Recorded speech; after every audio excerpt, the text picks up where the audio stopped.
একটা কথা বলে দিচ্ছি শুনেলে, এই আব্দুল হামিদ মণ্ডল, সুজাউদ্দিন, তোদেরকে যখন দাড়ি ধরে টুপির জন্যে রাস্তাঘাটে টেনে বাসেতে তোদের যখন মারবে, তখন এই আব্বাস সিদ্দিকী, নওশাদ সিদ্দিকী এবং তাদের যাদের মানে আমরাই প্রতিবাদ করব। তখন এই মাতিন যখন বিজেপির কোলে বসে আছে, তখন বসে থাকবে, তোর জন্য কোনো আওয়াজ তুলবে না। এই কথাটা সত্য। 5 সেকেন্ডে 10 সেকেন্ডের ভিডিও নিয়ে যে নোংরামু করছিস, এই নোংরামু গেম খেলাটা বন্ধ কর অবশ্যই। আব্দুল মাতিনের এক অন্ধভক্ত সুজাউদ্দিন নামে একটা ছেলে, তাকে নিয়ে আমি দুদিন আগে ভিডিও করেছিলাম। সেই ভিডিওতে মেন টপিক ছিল আব্দুল মাতিন এখন কোন জায়গায় আছে, তার অবস্থান কি, সেটা ক্লিয়ার করার তারে। সেটাকে সহ্য না করতে পেরে আমার যে প্রতিবাদটা ছিল, যে ছেলেটি বারবার আব্বাস সিদ্দিকী, নওশাদ সিদ্দিকীকে নিয়ে যে জিজ্ঞাসা করছিল যে আজানের জন্য যে মসজিদে মাইক খুলে দিচ্ছে, তারা এখন চুপ কেন?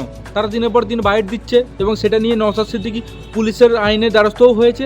মেন কথা হচ্ছে আব্দুল মাতিন এখন কোথায় আছে জিজ্ঞাসা করেছিলাম। তার পরিপ্রেক্ষিতে আরেকজন আব্দুল হামিদ মণ্ডল নামে একটা ছেলে আমাকে নিয়ে তার ভিডিও করেছে, এখন বিজেপিতে কোলে গিয়ে বসে আছে। আচ্ছা, এই কথার প্রমাণ এ তো দূরের কথা, 14 গোষ্ঠীর আছে, আর এই যাদের ভক্ত হয়েছে তাদেরও আছে এই কথার প্রমাণ দেওয়ার, যে মাতিন সাহেব ওই বিজেপিতে জোট করেছে। এ তো দূরের কথা, 14 গোষ্ঠীর নেই, আর এই যাদের ভক্ত হয়েছে তাদেরও। কিন্তু তারপরেও এরা এখনো পর্যন্ত বাংলার মানুষের সামনে মিথ্যা প্রচার করে করে বেড়াচ্ছে। শুধুমাত্র মুসলিম জাতিটাকে এই যে বিপদমুখী করেছে এরা, আর এই যাদের ভক্ত হয়েছে তারা মিলে, সেইগুলোকে লুকিয়ে রাখার জন্য সব সময় এখনো পর্যন্ত মমতার মাটি। আমাকে নিয়ে যে ভিডিওটা করেছে, আমার নাকি মুখের ভাষা খারাপ, তো তার হুজুরদের মুখের ভাষা কি সেটা আমি শোনাবো এই ভিডিওতে। তার আগে এইটা দেখো, সালমান কোথায় যাবে না যাবে দেখার কোনো অত দরকার নেই। তোর বাপ মাতিন এখন কোন দলে আছে সেটা তুই ক্লিয়ার কর। মাতিনের একটা অবৈধ সন্তান। মেন পয়েন্ট হচ্ছে ফুরফুরা শরীফের বিরোধী, কাইয়ুম মাতিনের ভক্ত। এখন নতুন তৃণমূল পুরনো তৃণমূল করছে, তাদের থেকে জবাবটা চা। তুই আব্বাস সিদ্দিকী, নওশাদ সিদ্দিকীর সাথে কেন ওইদিকে আঙুল তুলছি? দুদিন আগে আব্দুল মাতিনের এক অন্ধভক্ত সুজাউদ্দিন নামে একটি ছেলে, তাকে নিয়ে আমি একটা ভিডিও করি। কারণ সে ছোট 5 সেকেন্ড 10 সেকেন্ডে আব্বাস সিদ্দিকী এবং বিশেষ করে ফুরফুরা শরীফের পীরজাদাদের টার্গেট করে ব্যক্তিগতভাবে 10 সেকেন্ড 5 সেকেন্ডের ভিডিওগুলো ও আপলোড করছে। এবং রিসেন্টলি এই যে আজান বিতর্ক চলছে মাইক খোলা নিয়ে, এই সুজাউদ্দিন একটা ভিডিও 10 সেকেন্ডের চালু করে নওশাদ সিদ্দিকী, আব্বাস সিদ্দিকী বলে এরা কোথায়।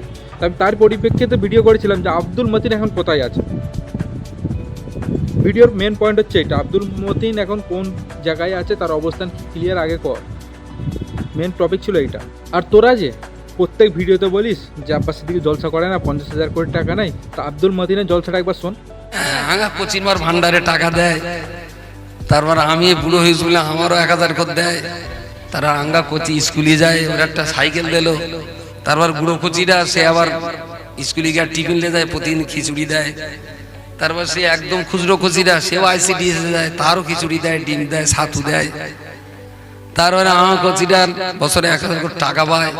তার আঙ্গা মেজে বৌমাটার সে কলেজতে পড়িকে দাঁত ভেঙে গেল, হসপিটালে লেগে গেল, তার টাকা লাগেনি কোগা, 1.5 লাখ টাকা ওই স্বাস্থ্যসাথী কার্ড দিয়ে কেটে নিল। তার মানে মমতা ব্যানার্জির বরকতার ফজিলত বলা শুরু করবো, তার বন্ধ পারবে না। এই যে আব্দুল মতিন 3-4 বছর ধরে মমতার জলসা করে যে টাকাগুলো নিয়েছে, সেটা কি জায়েজ না জায়েজ ফতোয়াটাতে? আবার তুই আমাকে বলছিস আমার মুখের ভাষা খারাপ। তাহলে আব্দুল মতিন যে স্টেজে বসে নবিয়ানা মাহফিলে বসে গান্ডু বলতেছে, সালা বলতেছে, এটা কোন ধরনের ভাষা? এই আওয়াজও কানে যায় না, এই আওয়াজও কানে যায় না। দেখ ভালোভাবে বলছি, সুধরে যা, সময় আছে, ঠিক আছে? কেন কেঁচো খুলতে গেলে কেউটা বেরো পড়বে, তখন কিন্তু ধরে রাখতে পারবি না। তোদের মতো আমরা গান্ডু মূর্খ নয়। তোদের বক্তা যেটা বলছে গান্ডু, এই আওয়াজও কানে যায় না। তোদের মতো সেটা আমরা গান্ডু মূর্খ নয়। আর সব কথা তুলে ধরলে থার্ড পার্টির লোকেরা মজা নেবে। ইশারা করছি, বুঝেলে, নাহলে এর পরের ভিডিও ক্লিপগুলো যখন তুলে ধরবো, তখন মানুষ তোদেরকে পালাবার পথ দেবে না। হাড়োয়া তৃণমূল বিধায়ক মুফতি আব্দুল মাতিন, তিনি হাড়োয়া থেকে নির্বাচিত হয়েছেন তৃণমূলের প্রতীকে, এবং তিনি নির্বাচনে দাঁড়ানোর সময় থেকে এলাকায় অভিযোগ ছিল যে এই স্বেচ্ছাসেবী সংগঠনের নামে তিনি নানা রকম দুর্নীতি করেছেন, এবং সেই দুর্নীতির সঙ্গে যুক্ত আজকে গোপালপুর 1 নম্বর গ্রাম পঞ্চায়েতের রামচাকি এলাকায় তিনি এসে পৌঁছলে গ্রামবাসীরা তাকে তাড়া করে, তিনি গাড়ি থেকে নামতে পারেননি, পুলিশ ছিল সঙ্গে, এবং তা সত্ত্বেও তিনি গ্রামবাসীদের বিক্ষোভের মুখে পড়েন। স্বেচ্ছাসেবী সংগঠনের নামে নানা দুর্নীতি, আর্থিক দুর্নীতি, টাকা নয় সে আত্মসাতের অভিযোগ এই মুফতি আব্দুল মাতিন হাড়োয়া তৃণমূল বিধায়কের বিরুদ্ধে।